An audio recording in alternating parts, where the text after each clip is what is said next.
Okay. I more or less got a list of a couple things. I'm not going through the trouble of putting together a nice formal outline. There was a time when I really cared, like, because I would never go on camera or anything and show myself or something like that. I'm not. It feels like a shameful thing. Like, I went a few years without even looking in the mirror, you know. Like, I would do enough to, like, make sure my hair wasn't a damn mess, and feel almost ashamed that I had done that.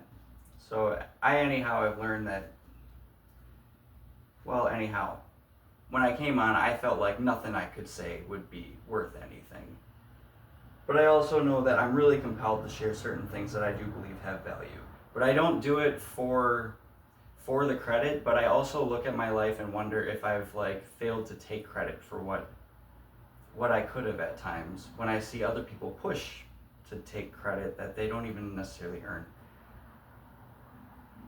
So I'm just going to use the stay in your lane idea as a theme to tie together a few instances just as an easy theme. I wanted to come on and do and speak when I'm not completely agitated and focused on something else. So I had a nice restful Sabbath day, and I feel very blessed in this chapter overall, where I was left with pretty much nothing in the way of my bliss and being able to pursue my bliss and what brings me joy, except for me being in the way of it. I wake up to a pretty privileged situation here with no income, but everything really accounted for, to the point where how can I be discontent, you know? I had a Thanksgiving where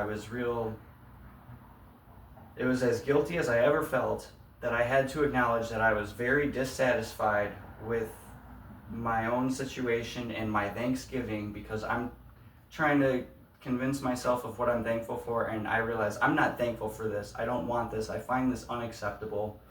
And, you know, like much of the way home, I cried, and I came here and got back home and did that harder than most any time I really remember. And there were other times where I don't feel so bad about saying it, because if you don't go through that,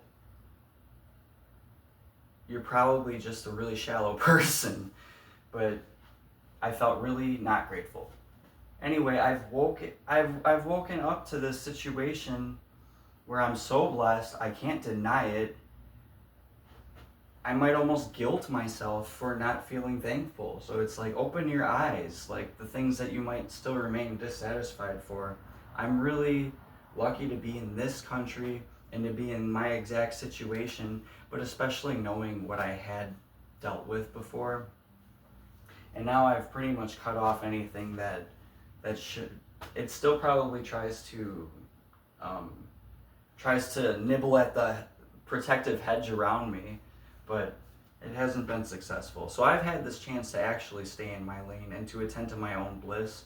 These Sabbath days, I keep the Sabbath like I'd meant to at one point, and I have fallen in and out of really making good by this, but it brings me a lot of peace. I just focus.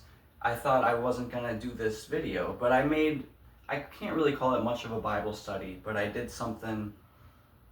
I was looking, I looked up a little bit about Paul, who was a tent maker. My own father was a tent maker, and my parents did not make very much money, but him as a tent maker at his place, working when I was young, that was his first job. He moved on to better things, but he moved us out of a pretty rough area of the city and got us somewhere good, and changed my life beyond what I probably can understand, what might have become of me if, as I entered into my older adolescence. I could have become a piece of shit if I would have stayed there into older years maybe, and did my developing there. Who knows what kind of people I would have been surrounded with.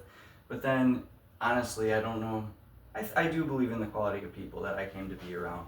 But I wanted to just say that instead of focusing on the outcomes, really, and doing some work, I look up Paul as a tent maker, finding that these friends that he meets there, where did he go?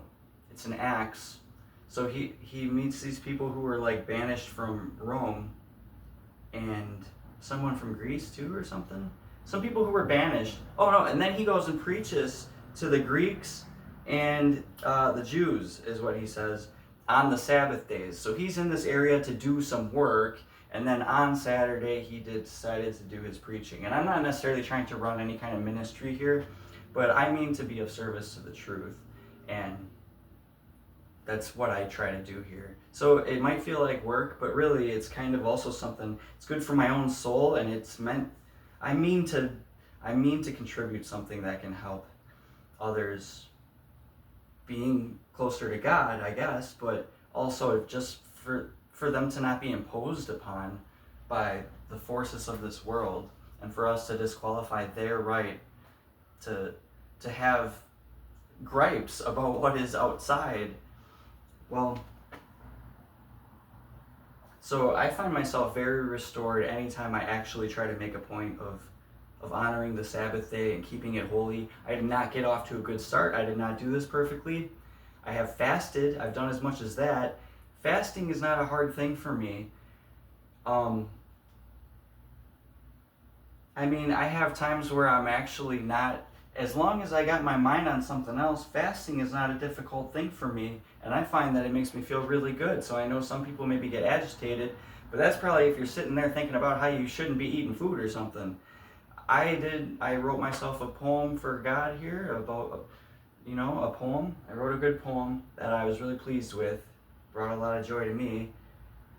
I wonder how far away that went in David and his relationship with God, and proving him worthy in God's sight. That he would write these songs and stuff. And I mean, I could write poems every day if it's really about that. I really enjoy that, I just write poems all the time. I could just do that. I can just before I knew it, it was 1 o'clock. Like I said, I did not get off to a perfect start. I did not keep it perfectly holy. I believe in getting up with the sun.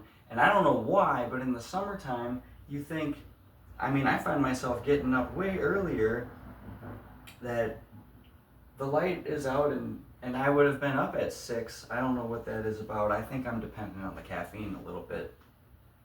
I do. Anyway, the Sabbath totally restores. I mean to stay in my lane on the Sabbath day as much as possible. But I saw that Paul, he would do his preaching on the Saturdays. Oh, which is the Sabbath day. It's not the 7th day, which is it's not the first day, which is Sunday. It's on the 7th day. So the Seventh-day Adventists are right about that. And the Catholics are completely wrong because they just changed the commandments to what they prefer for it to say. So the Sabbath starts at dusk on Friday and goes until dusk on Saturday, as far as I know. Now, something I try to do, and this would not be staying in your lane, but I do try to do this, I try to outfast the Jews. I think it's kind of funny to say it, but I do try to actually sometimes go all the way through until Sunday morning, and that would be called the monk fast. So what is that, 36-hour fast or something? I'm not going to try to do any math right now, but I know it's silly, and that I'm not doing it to outfast the Jews. I just realized at one point, I was trying to really clear the whole Saturday, and I realized that, the Jews are already done with their fast. It shouldn't qualify my righteousness or anything like that. But I wonder if God appreciates the effort. So sometimes I conclude my my Sabbath at, I just go for 6 p.m. So I'm gonna probably eat something soon at 6 p.m. here tonight. Maybe I won't. Sometimes I've decided to go, but I think I'd like to eat something. So I got instances of people not staying in their own lane. I think that the Sabbath day would help us a lot. Also, by the way, if you ask the Catholics, hey, why did the Catholics change it to Sunday? You try to look that up and know what their answer is. It's the most authoritarian answer you could possibly have. It's because we said so. Their answer for changing the Sabbath day is because we changed it. That's what their answer is. That is going to be a major point of contention in the future. there are all those Seventh-day Adventists are on guard about this idea of a Sunday law. My cats are going crazy right now. So okay, so I'm trying to come inside here, and I got my dentist, or my, not my dentist, a neighbor, kind of like pushing his bullshit on me a little bit. He feels defamed by another neighbor. and it sounds like he is. But it's like, I've been through, I think, like the worst of that shit and can't really do much about it. And this person asked me to write a statement. I'm not sure I'm going to do that. But this person that his gripe is with is a doozy of a Karen. And I don't like Karens anyway. I don't understand why it should do anything for somebody that someone else should be put in a worse position. I hate it. It's like people want to defeat someone instead of accomplishing anything. Wreck what someone else is doing. Instead of building your thing, wreck what someone else is doing and count that the accomplishment. You've contributed nothing. So, I hate to see that. And it reminds me of a couple things. So, I first of all don't know if I should write any statement. It sounds like he's collected plenty of statements. But this lady's constantly outside where I am at, and even has parked in front of my damn door, talking to the cleaning guy, talking to the mailman, like really seriously spreading hate as actively as I've ever seen anybody do. And I wonder, so this guy, some criticisms got back to him. I wonder, what is the nature of this reality? How did someone get back to you with it instead of just like looking at you like sideways and guarding that they feel like they know some shit about you? How come it made it back to you? And I wonder if your good deeds for others don't actually really help you, because that guy's always in people's business, but to try to help. That's how people are here where I am. There's one respect that you might have like in the cities, the bigger cities, where people look the other way, and you really come to appreciate that after you've had motherfuckers get in your space. And it might seem nice, but everybody in this place, maybe this city, will wise up. I think diversity gets people to maybe be standoffish, but people don't know who's with who, That's a whole different idea. But people here where I am, they get way too familiar. They're used to growing up around people who look like them, and they feel like they're family, and they say, oh, you go to the checkout line, and they're like, oh, so what do you got going on today? It's like, what the hell did you say? What do I got going on today? Who the hell are you? It seriously just seems like too much. How dare you pry on my business? What do I got going on today? What do you got going on today? When do you get off of work? What's your social security number? What car are you driving out there? Which one's yours? Did you drive? Which bus do you take? When do you leave? Which way are you walking? I mean, the nerve, man. There's a serious sense of entitlement just to feel entitled to pry like that you're going to be received like that. I literally had a guy, so, it doesn't matter. That doesn't matter. So I remember just a couple instances of people totally not staying in their mother effing lane. So I've heard this. I am a libertarian. I've been one. I know communism sounds like the farthest thing from libertarianism. I first of all believe it's like practically inevitable. Capitalism ain't fair. People manipulate that system. And I know a Jesuit who likes capitalism, so it's like, you shouldn't trust it. Because they're pricing you out of participating. And they got women dancing around like in 5-second video shorts in their bikinis, like they're in the red light district.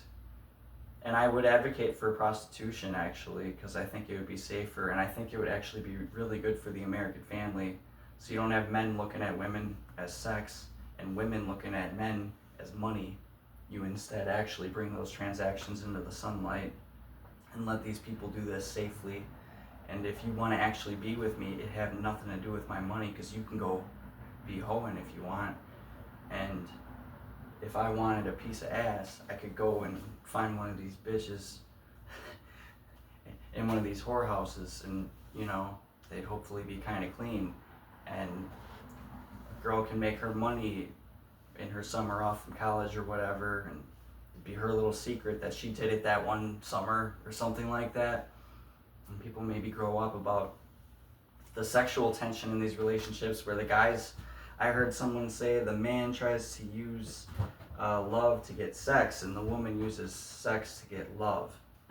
But that's bullshit, actually. These women are dirty in their mind. And now, as an older man, I know damn well that a lot of these young girls, especially, they're seriously walking around out here craving dick.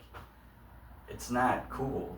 I mean, they might as well go get a job as a whore, get treated like a whore for a little bit, and then maybe you'd actually really appreciate a man who would love you.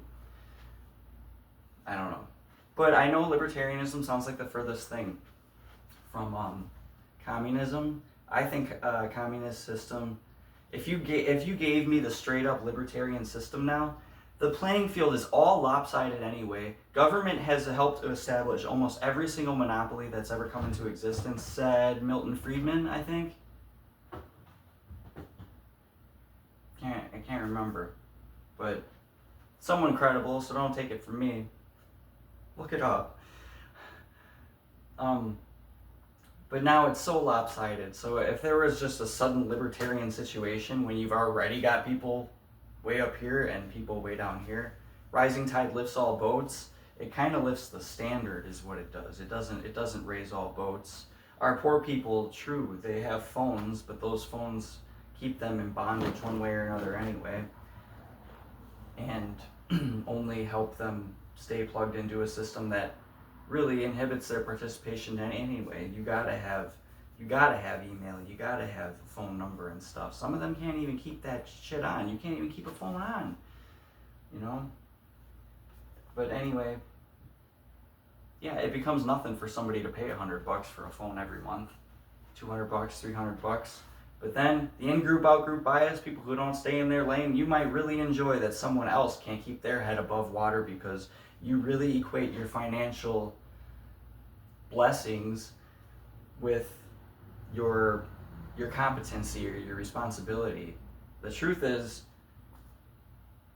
you're running your little factory job like a popularity contest. You're lucky to have a job that pays you so well in this country. Truly, I'd like it to be. So anyway, communism sounds like the furthest thing from libertarianism. The libertarian philosophy in the hearts of our people, the hearts and minds of our actual people, staying in your lane, not imposing on others, that would be so good for the culture. But in the name of fairness, and this is how I could actually see it as worthwhile to try to attend to creating the communist utopia, the system that would actually work and not give to you a government monopoly where there's no competition, there's no competitors trying to provide better goods and services. Fuck the people, they get what they get. They're lucky we deal with them. People are an absolute asset, they shouldn't be a burden. Right now, like these homeless shelters, okay, that's not staying in your lane. So I knew this fucking kid. He said that he had gotten he had almost gotten like the high score on his little video game or something, right?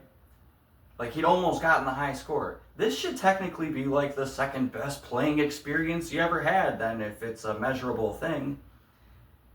He got pissed and threw his game system out the window. It's like, what was to not like about the experience that it should like frustrate you or piss you off? Oh, so that's the feeling I have about, so I needed the Sabbath here. I've had situations that I can't do anything about, which is I've had sticks and carrots, sticks that I can't stop from poking at me, and carrots that I can't seem to reach. And I needed my Sabbath day, and I need it weekly, and I did not do well last Sabbath, which was that the buck moon? Was it on the Saturday or was that on the Friday? Can't remember now. No, it was on Thursday, but it was, that next Sabbath day, I feel like I fell off on that day, and I don't know, I became disturbed about the carrots that I can't get to. But I also received something like I wouldn't consider myself to be clairvoyant or clairaudient or something, like I know some people are, but maybe I'm claircognizant. I'm honestly, I'm only re-becoming clear-headed after, so, but I did receive something that I'm considering. What were the other two things that I've gotten? 3 good things. What was the second thing? Okay, so none of those will apply. But anyhow, I knew another example in which someone had nothing to be displeased about. Okay, this lady who apparently she's like super Karen, she's like, people could use a Sabbath day. People could use I know that I've been entreated to this time period, an extended period of time for healing or whatever people want to call things. Mr. Dr. Professor Jordan Peterson had talked about like PTSD and how after so long, when the threat doesn't actually break through, when it can't get to you, when it doesn't come, that you can eventually heal from it. You can overcome it. You can get past it. And I had succumbed to drinking, however, pretty often. Not able to do anything about the carrots or the sticks. Just like, why do I exist, And I would do that, and it would make me just feel better, I suppose. And eventually, if you're given like a restful place with some cats, and I would have said some marijuana, but I've gotten away from that now too, and I didn't even try to get away from that. I just got away from that naturally. And just realized that I really like it better when I like being able to think now. It's been I have an active mind, And that can be a really good thing or it can be a really bad thing. I get a lot of bliss out of just focusing on my gay little poems, Well, anyhow, that kid threw his game system out the window. He should have been content in his experience, but something drove him to anger and what he didn't have or something. And I guess the elitist looks at the egalitarian and says that the egalitarian is bitter because they want what the elitist has. They want your stuff or something. But I would also say that the character that you cultivate by actually surviving here on the bottom, the bottom of the barrel, the dregs of society, you cultivate a lot of character, and there's a lot to be jealous about in someone's character too. And I think that especially if you're proving yourself capable, but you're in the vulnerable position, people see that you're the tall poppies, but you don't have anything backing you. You're vulnerable and threatening, like the high performer. You're not playing aggressively, but you're productive because of it. You're threatening for being productive. Since you're not playing aggressively, you're vulnerable. Anyhow, it is really a problem. I just did this one. So truthful people, I do believe that they have that. They have that connection with what is true. That authenticity that people now wish that they had. That's an orientation around what is true. That's being honest with yourself. And I do believe that an image obsession or an orientation around the outcomes has us intent on posturing against that person exactly. But so anybody who might have resentment toward me or think that, that I poked the bear, you poked me first. I don't know how long before I finally started fucking lashing out. But enemies above me, enemies beneath me, I don't even know who's who. Fuck it. I'll stay in my lane, but I've had people push their way into my lane however often. Oh yeah, okay. Thought of another story. Well, just know that if anybody's like watching themselves act the way that I say you're acting, recognize the importance of it. The political bullshit, the lies, the image, it defeats what is truthful. This can become a really big problem in the way that everybody is thinking. If that's what we're rewarding, we can't artificially select for image. We need to be able to look at the stupid person when they have a good idea and know that it's a good idea. And we need to be able to look at the person that we think is smart when they have an idea that's stupid, so we don't go down the road to Abilene when nobody wants to go. You know that story? It may or may not apply, really. Just nobody in the organization really wants to do this thing, but the organization seems to be going along with it, so everybody goes along with it. It's very stupid.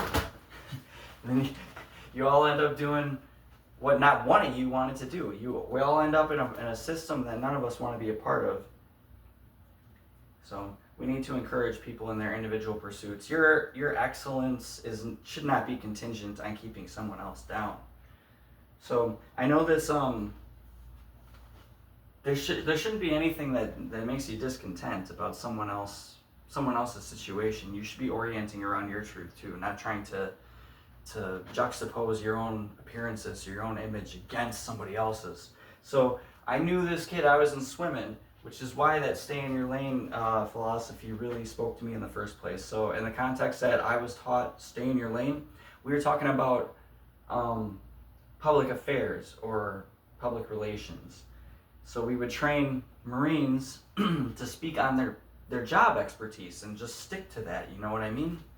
Like if you're a diesel mechanic and they're talking to you about the troop surge or the exit strategy or something like that, that's political bullshit, and you're on camera to talk about diesel mechanics. You know what I mean? That was the idea of stay in your lane. Stay within your own expertise. Well, to me, just the idea of it always rang true just for my interest in individual sports, because nobody could do anything up there. You want to say this or say that or try to mock me or make me look stupid or something, fine.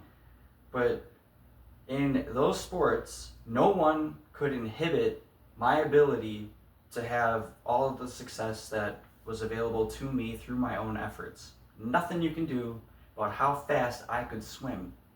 So for a while, the women are the girls, they're just as fast, and maybe you even say faster than the boys. And if I remember, they're kind of like taller and stuff too. It seemed like they hit their growth spurts earlier. I don't know. I don't know much about that being like replicably observable. It's not replicable, but universal. Anyway, this chick, she was really good, and this guy was really good. And so we must be like approaching puberty. And women, they still get faster because they're still growing and stuff, but they taper off. They take on a womanly shape, and it's not favorable for swimming. And men start to get their testosterone, and they start taking off. And honestly, swimming especially is a sport where all the work that you put into it really shows. So we had a very demanding coach. And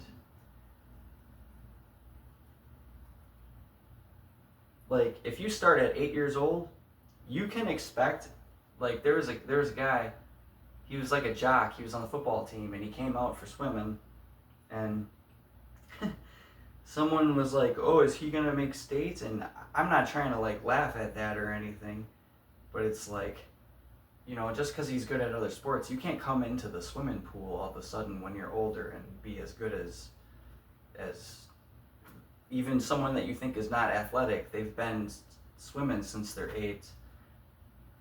There's a feel, you know, there's more to it. You can't just be good at basketball and then come into swimming and be really good. But you can come along probably at 13 years old, right when you're starting puberty, and still be very darn good. Don't know why it matters. Anyway, it's a male and female here, a boy and a girl, and maybe they're around 12 or something, or 13. Actually, I think we're older. I think we're like 14, 15.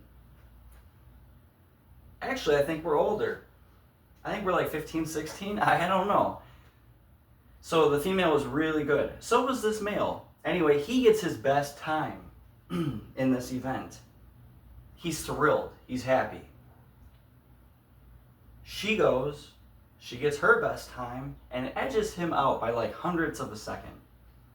He's all of a sudden not happy. He's upset. And I was like, it has remained an example to me. When I see an example of what I'm believing, I don't really forget it. So that's one of the examples where it's like, what the fuck? How in your mind are you explaining your unhappiness to yourself? You just were happy. It doesn't make any sense to me. So,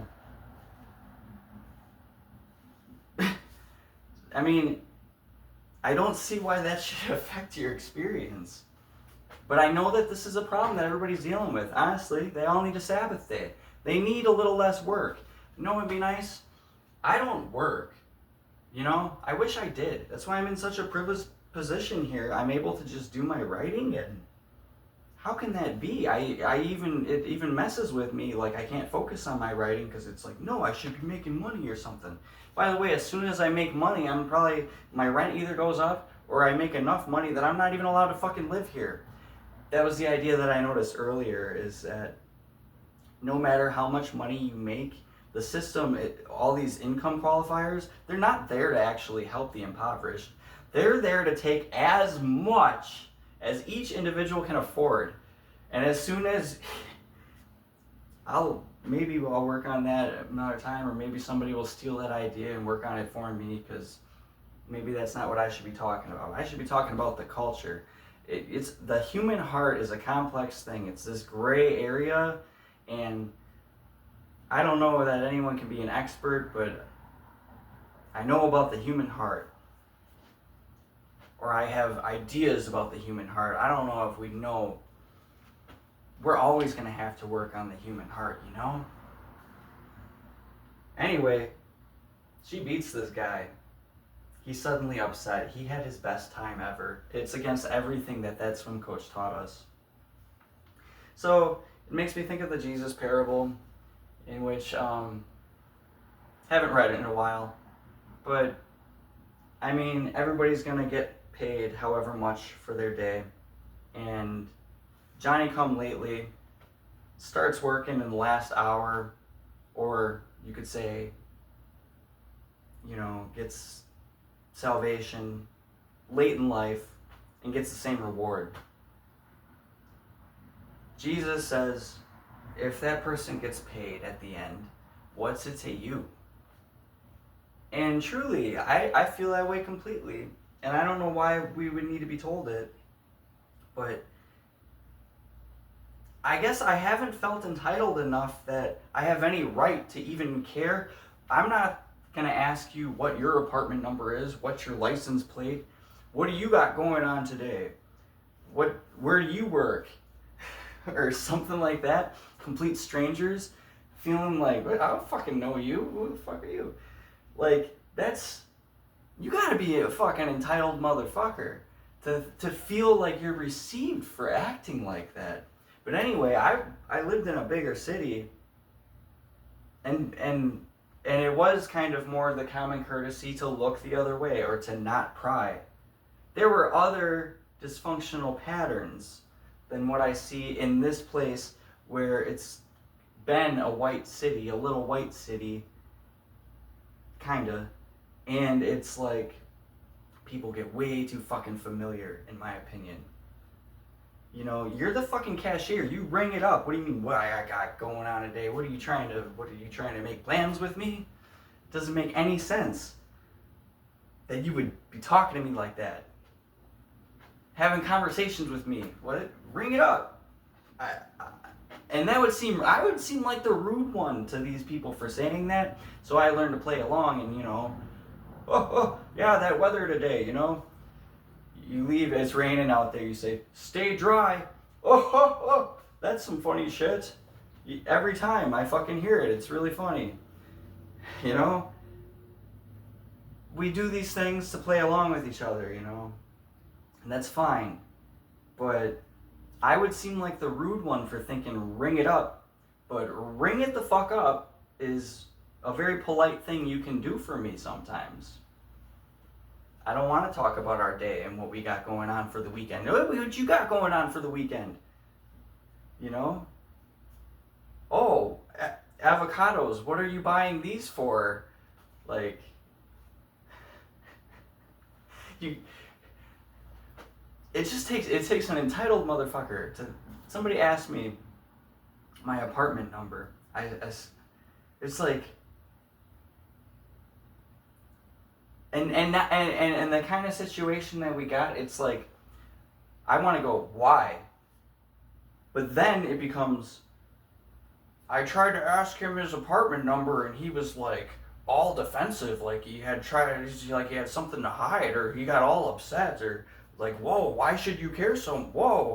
Why should you care so much? Why should you care so much? What are you asking me something like that for? Ask me my social security number and I will tell you whatever I fucking feel like. You know what I mean? It is none of your business. But now if I say none of your business, it's like, geez, just asking,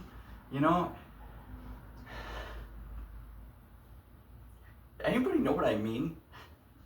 I just can't imagine being so entitled to pry at people. But then I feel, you end up in this situation where there are those who are entitled enough that they can try to piss somebody off, and often the financially or socially disadvantaged person, and they can blame that person for getting pissed off. But also, they're so privileged and fucking entitled in their mind that if that person pisses them off, that person's still wrong, okay? Privileged, entitled person here. Do I have a better person example? I don't really have a good person example. Okay, privileged, entitled person. Don't I have I don't have dolls or none shit like that. Do you know about Mimel? I was gonna maybe use Mimel. Minnesota, Iowa, Missouri, Arkansas, and Louisiana. I had a 5th grade teacher show me Mimel because we do our little geography tests, so we know all the states and stuff. I've never stopped seeing Mimel here with his nose and his hat and his feet and his belly. I've always seen Mimel. So I was going to use Mimel as my example. But an impoverished person, they're not allowed to be mad and they're not allowed to make me mad. This is so fucked up. This has the culture fucked up. When we play this game out of triggering each other, I hate it. It's so not cool. It happened to me once. It doesn't really tie in with my stay in your lane thing. But somebody spread a rumor and it got back to me. And part of their rumor was he got all mad and walked away. They said that I didn't pay for my coffee and that I stole my coffee.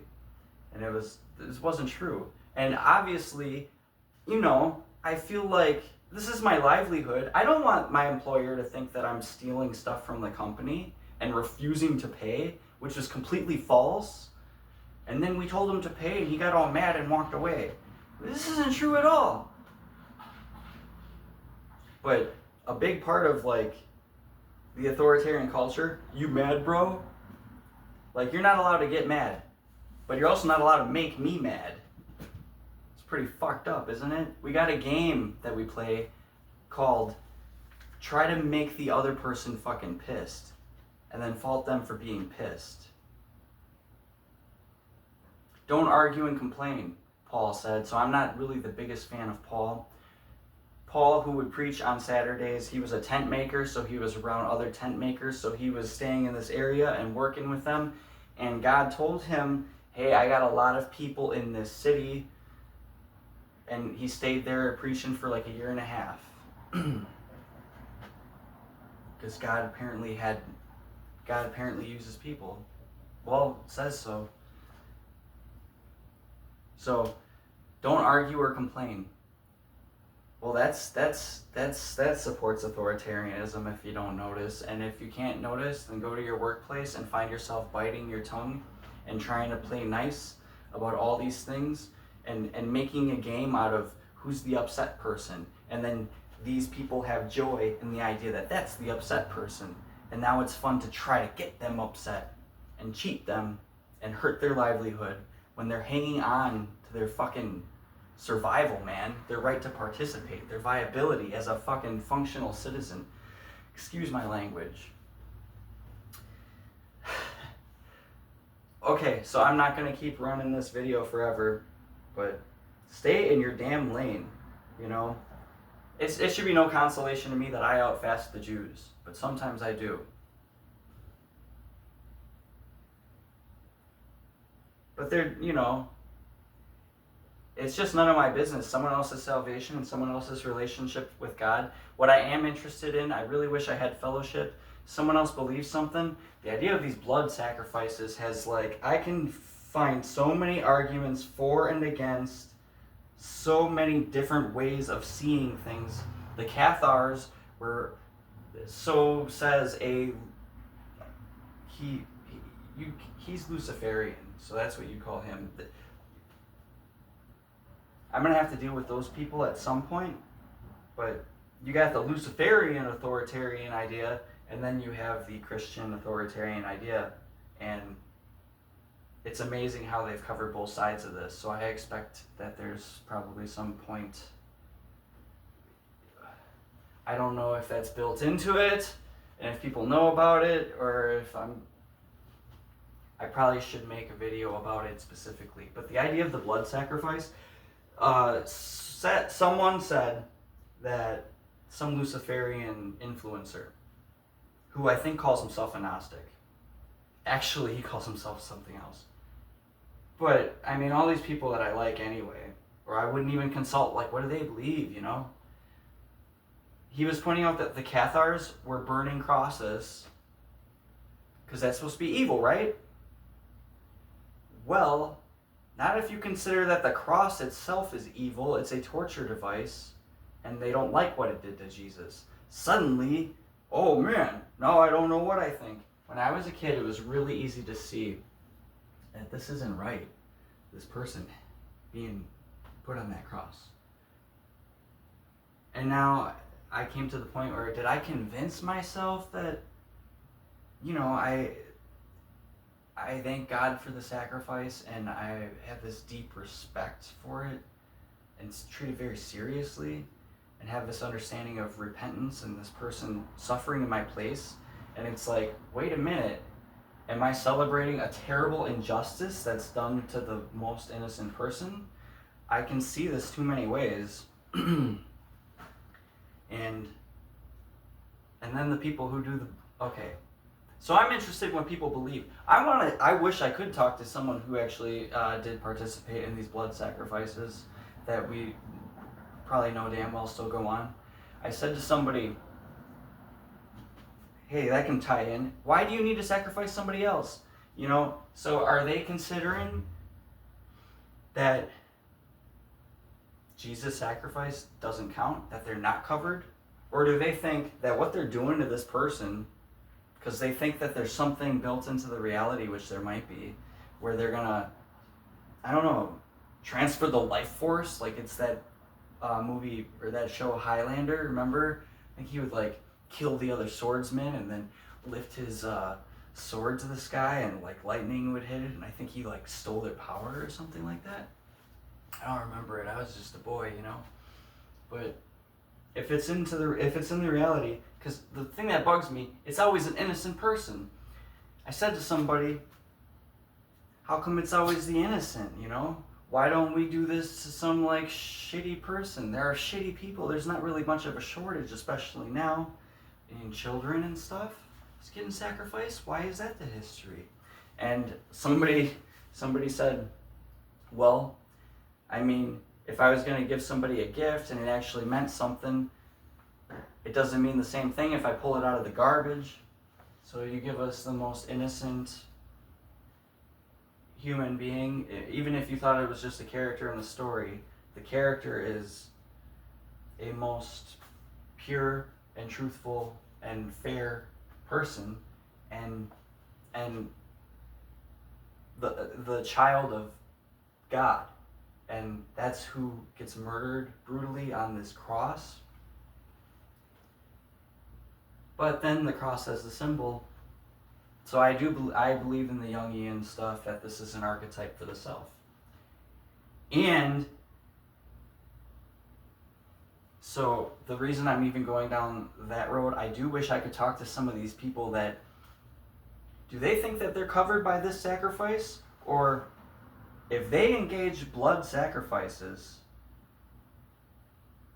are they agreeing that they're forfeiting this sacrifice and selling out for worldly power? Or do they think that this sacrifice has allowed them to do that? I would say that latter idea is no good. You can't be covered by that, because that's way too conscious that you've decided that you would sacrifice somebody else. But I don't know, and I just wish I could talk to those people, but they will damn sure hide that. And if I got near them, I'm not a thing like Jesus, but if this world only wants to crucify who is righteous, I might think that I'm more righteous than most. And once again, that's great that I said that, because it should have nothing to do with my own salvation. It shouldn't be comparative.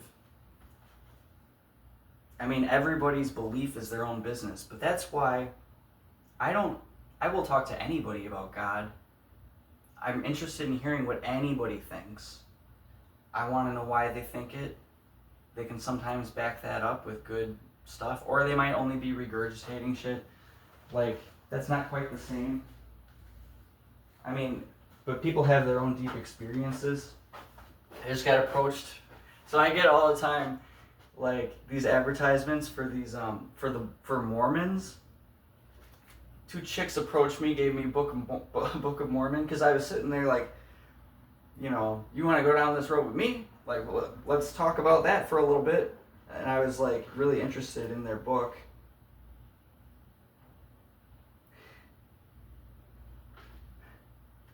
And trying to get like a little bit of an overview. So I got my own experience of Mormonism over time. But that story won't tie in either. But I'm interested in what anybody has to say about their own belief system. And really, at the end of it, it's none of my business if someone else is doing right by God. I can't know. I have no idea what God wants somebody else to do. I'm trying to figure out what he wants me to do, you know? So, and I see way too many ways to see things. And I love Christianity for that. So I actually think that the point of the parables, and some people say that they're coded stories and stuff. Hey man, I see it that way. I can see a literal context. I can see an allegory for the sun. I can see all these things. I can say that it has all this overlap with other religions because it borrowed and made this greatest story ever, or that God literally delivered this story that would reflect the movement of the sun, and maybe had done it in other instances even, you know? I got an ear problem going on. My hearing.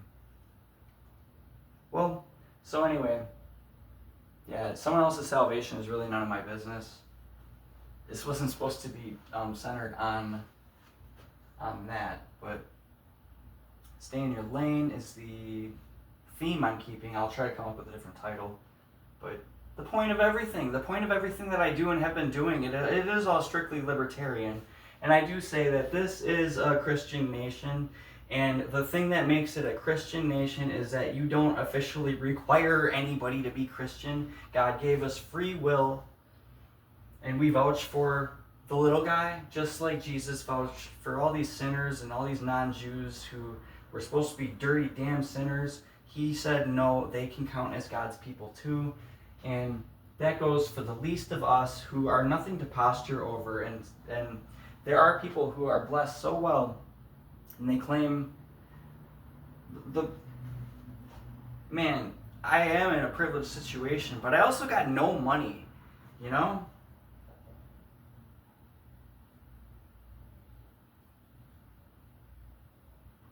I'm always reminded of different things, different tangents I can go down. But that's why I like writing. Anyway, the parables and stuff. See, I do believe that there's a lot of point in just the seeking. Christianity can be such a conundrum. There can be these ideas like, wait, about this, like, I can't earn grace, okay, but it needs to be given. So what do I do so it will be given? Be good, don't sin, you know? It's a changing of the mind, it's a conditioning of yourself and your sentiments. People just don't have time to recalibrate, to get in their own lane in the first place. And somebody else veering into your lane, it will disturb your ability to do that too. And people are out here living in survival mode, trying to get on each other's case, trying to F each other's systems up, trying to F each other's situations up. It's sad if you really have the full view of it. It'll break your heart, or it'll really piss you off. But I mean, this country has everything. So I can rant and ramble as long as I could do that all day probably, but I won't. But if only we had time for ourselves, time for our own, time to even recognize what is in our hearts in the first place. This guy, he said, I think it was a preacher or pastor or something on the radio or something. He was talking about someone tried to get under his skin, trying to make a point of it, I guess, trying to push his buttons, and he got pissed off and said, "What the hell?" Snapped at him, and he goes, "Aha, it can't come out if it's not in there," you know. Well, I don't know, I don't really know who is going to keep turning the other cheek. I think I've done that with the best of them, and it's in there. It'll piss you off. So, I mean, the person pushing that person's buttons to see if they can get it to come out, that person's in the wrong. Stay in your lane. Stay in your lane.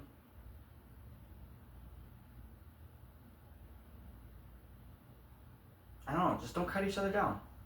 Pretty simple. It sounds simple. I was talking to somebody, they said, "Oh, I hear this enough. Oh, well, if everybody would just love one another and stuff, or just treat each other good and stuff." That sounds fucking nice, but I really think that the point of attack is to say, when you attack someone else's rights, you're attacking your own. You're creating those conditions. So I've been trying to focus on that for a long time. So hopefully that message will come through, will, really prove a Christian nation, that the dirty damn sinner is valid in God's eyes, and in our country, if you should have a right to be able to get some work, and you're hoping that what you can get from that job, wouldn't it be great if we had a 4-hour workday? I would love something, maybe 6 days, 7 days a week even, I wouldn't mind. I know that's every day. Some people want to have 3-day weekends. I'd rather have 7 days a week and the shorter day. I would like a short day and have something every day. An hour or two of work every day would be great. I like it. I like work.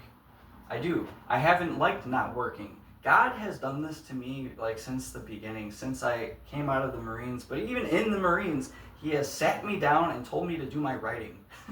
And it's like, what about this though? What about that? And I want to have fun. And I get angsty. I'm an extrovert in the first place. If you didn't make me do it and show me what there is to love about it, then, it wouldn't have happened. But yeah, anybody who's trying to F up my thing, you should be focusing on yours. There's no shortage of work to be done. And those elites who want to stay elite, these supremacist types who want to establish a system that's going to keep down basically the rest of us, I think that you've worn it out a little bit. I think you've probably violated, I would say probably too far, and I think that should probably come back on you. Mr. Dr. Professor Jordan Peterson talks about, his analogy that he likes is that if you bend like something like a ruler, I always think of a ruler or something like this, you bend it too far, eventually it slaps you back in your damn face. I would love to see that happen.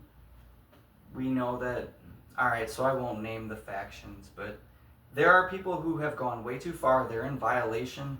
I think that they run with these Luciferian ideas where, well, if someone provokes you, it's not about turning the other cheek. Yeah, you can't go then strike the other person and provoke them, and then eventually they do something and now you're going to count yourself provoked. No, you started your sneaky little girl bullshit like way however long ago, and this person keeps giving you the benefit of the doubt, considering you a good friend or partner or mentor or whatever it might be, and now they finally say that's enough of that bullshit. They start calling out your patterns. It's like they're not lashing out, they're lashing back. You don't get to claim it right to suddenly impose on someone, because you were already imposing. You're not retaliating. I, in fact, haven't retaliated against the most lowly of opponents. I feel my authority to tell them that you don't have access to me. You can F off. You can get out of my life. You're in my lane. You're in violation, and I have as much authority as that. Like I don't need to do anything to you. I'll just make sure you cannot talk to me. You can go try to talk about me, but how are you going to talk about someone you don't talk to?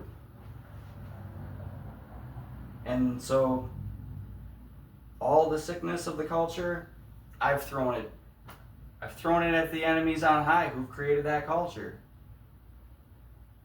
High up, the enemies above me, enemies beneath me. And really, I'm not trying to actually think about my enemies because I'm trying to stay in my lane. And I do think that, honor the Lord your God in all you do. How's Proverbs 3:5-6? Lean not on your own understanding. Honor the Lord your God in all that you do, and he will make your path straight and give you a good name. Something like that. Well, I mostly live up to this. I think only in my heart have I veered out of my own lane, and in response, I have wondered, this 3D bullshit, I would like to consider it a psyop. I would like to think it's just a psyop. Well, I've done that now. I've really treated that like the truth. I've considered it Maya, like the Hindu idea. Only in my heart have I given more attention or something to something that I can't do anything about, And then it ends up kind of dumped on me. But it was a response or a reaction or something, you could say retaliatory, but I didn't take no action. So that's as far out of my lane as I probably got. God's got a high standard for me. He's really strict with me. He don't let me get away with much. Anyway, I'm coming around and I'm attending to my own purification. And, I've experienced that. I've seen myself on each side of it. And I have so much more to say always. But I have 3 principles that I follow. And I honestly, I never believed in witchcraft, but I think that these principles apply to anyone who messes around with witchcraft or Divination, which I don't think how is divination so bad? This is like foretelling of future events, no? Or if you consider that you have yourself a little crystal ball or some object of divination and you're going to try to, I guess, invest positive energy into it. I don't think you want to depend on your crystals or whatever the hell, but I have sentimental objects that I place value in. I don't think that's so much different.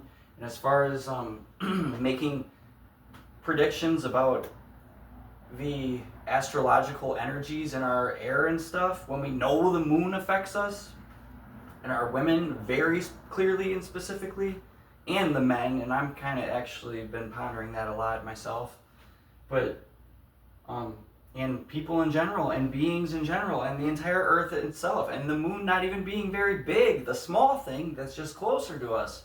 Of course, all these celestial bodies it's probably got to be way better than pseudoscience. We're just very limited in our ability to understand it. But when we look up at the clouds to predict the weather, that's not so different from divination. How come that should, we're going to consider that okay, or should that be taboo too? So, why did I go down that road? I didn't believe in witchcraft and shit. Oh, but I would say, so if God built that into the reality, he also gave us things like alcohol and sex and food and, all these like pleasures that in themselves aren't the sin, but they converge into sin. There's something in our heart. Well, I think as far as the witchcraft goes, why shouldn't I share this, And I don't know if ideas get stolen, but I'm not into that shit. I've been more into yoga in my time and just attuning to the sentiments that I act through and that I myself might radiate or something, I care about that. Like, what kind of message is communicated through me? I think about that. But I've practiced that gratitude. I've thought a lot about it, and that's obviously important.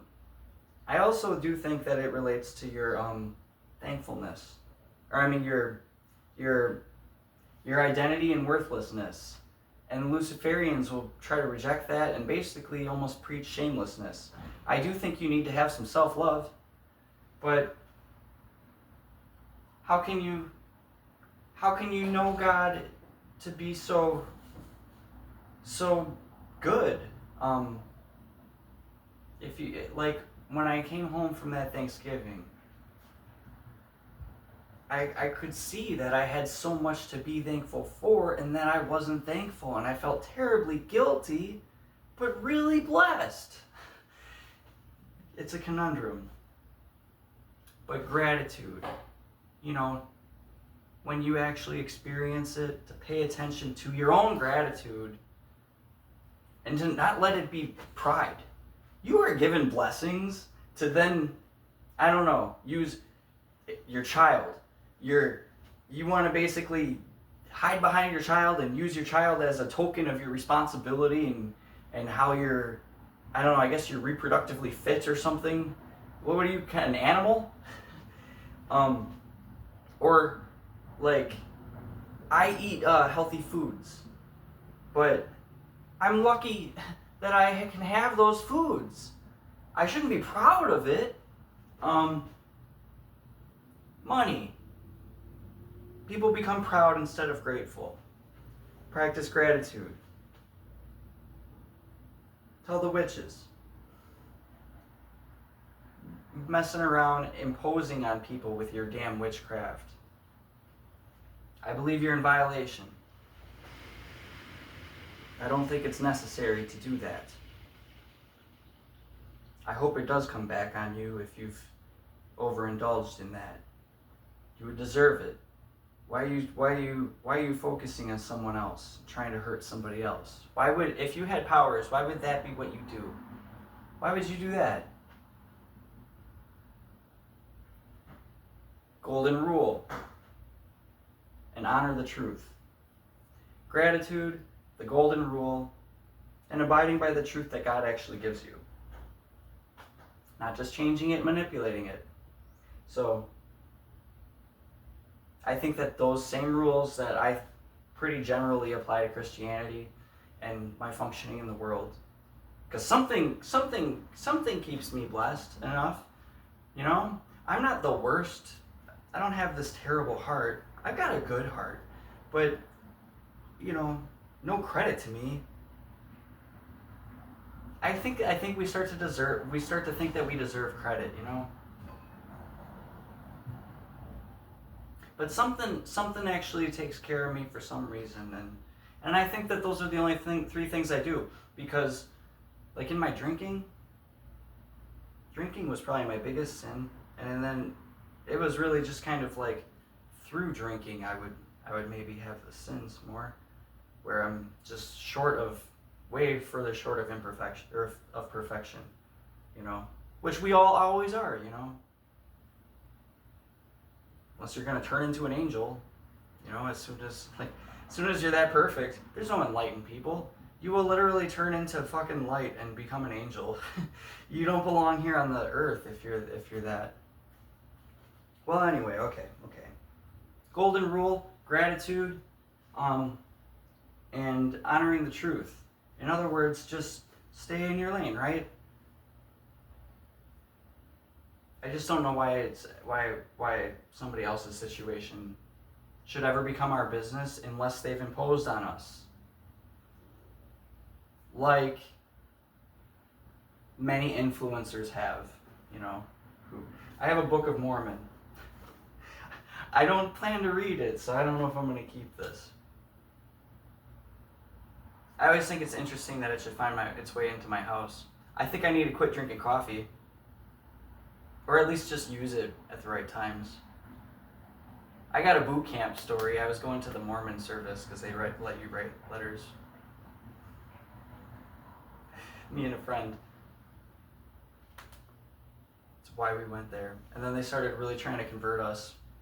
So we stopped going. Stayed back at the squad bait to clean. Well, anyway. There's a funnier way to tell that story, but I didn't tell it very funny. But I don't care. I guess I'm always just looking for a way to like say goodbye or whatever, but look at that shit.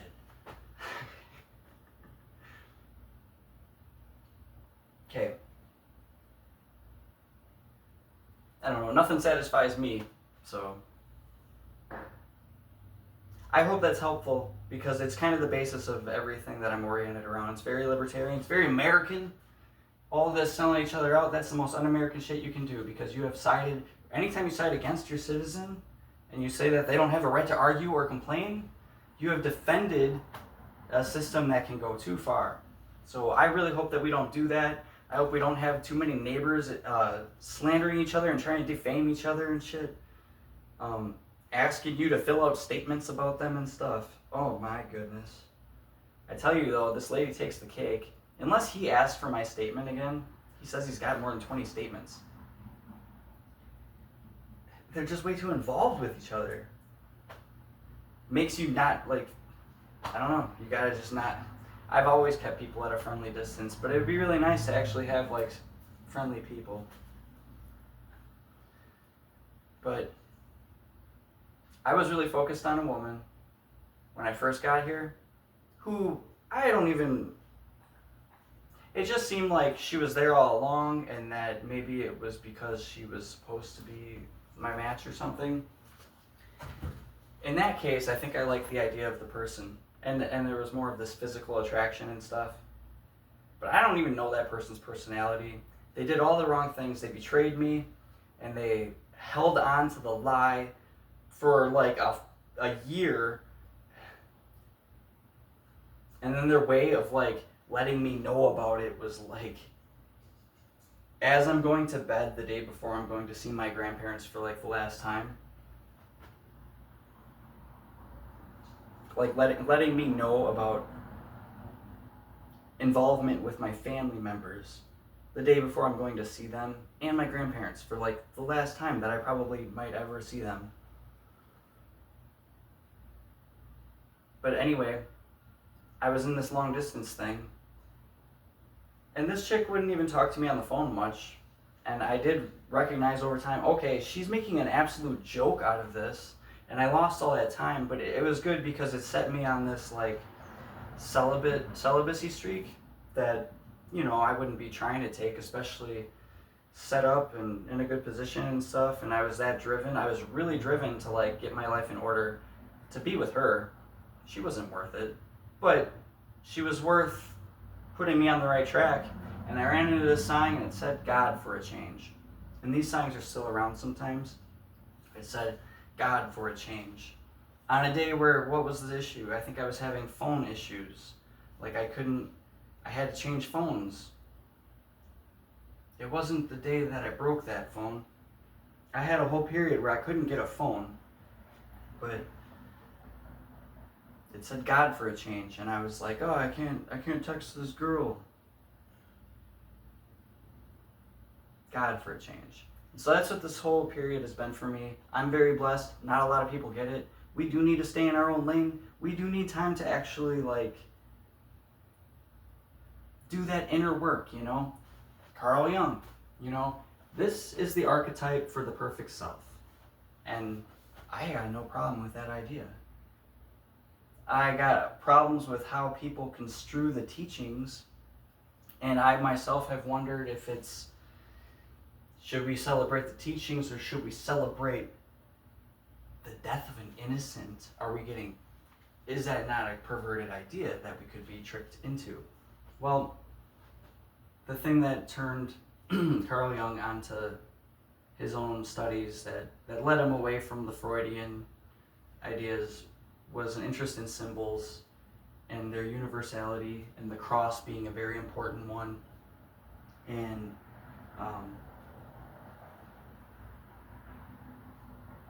can't remember where I started from this, but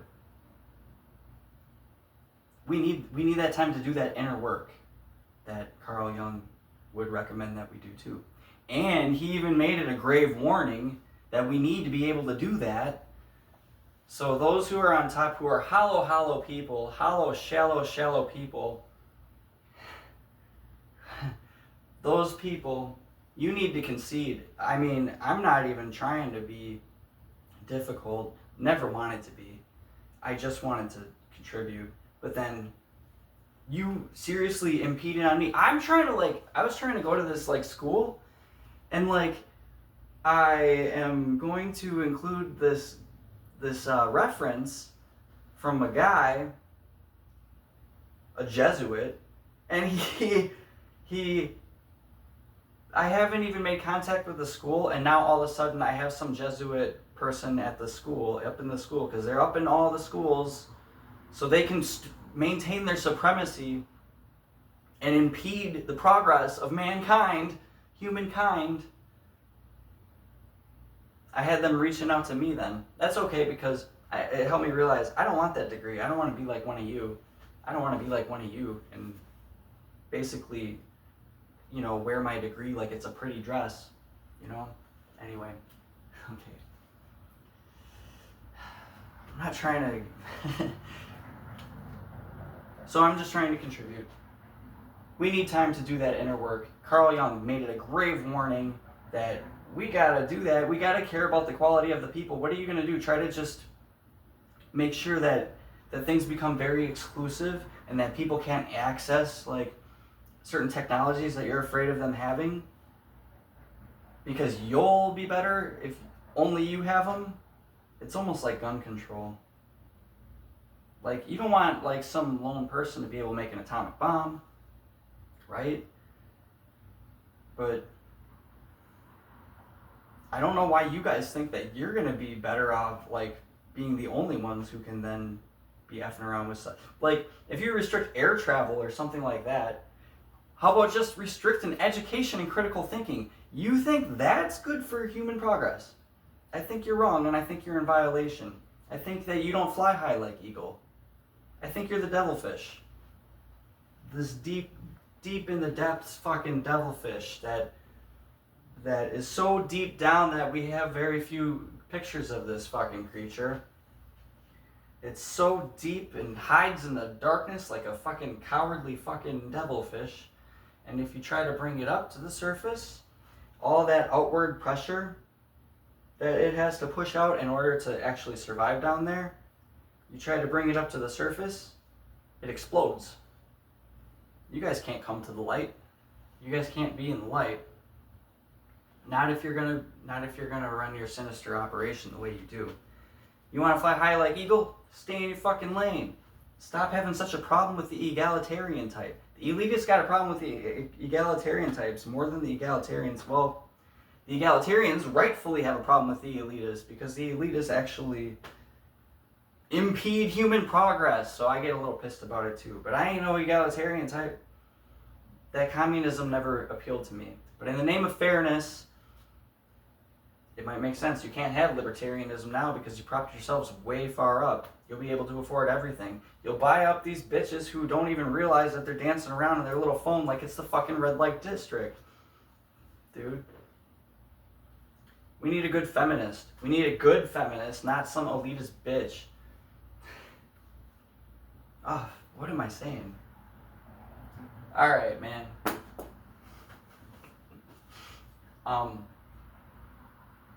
People need time for their inner work, and the people who basically want to keep us in scarcity, they need to get out of the way of human progress, give us some of our time back. People are pissed about all that they do for their kids and try to flaunt their kids like it's a token of their responsibility and their fitness in the world. They have this blessing in their child, and instead of it being a blessing, instead of them being grateful, they are prideful. So, people need time for rest and reflection, like I was able to get against all odds. People trying to take away all the chances that I get to participate. Somehow, God just delivered me to this point where no one can seem to hurt it. I'm very grateful for that. I don't say it as a point of pride because I didn't quite earn it.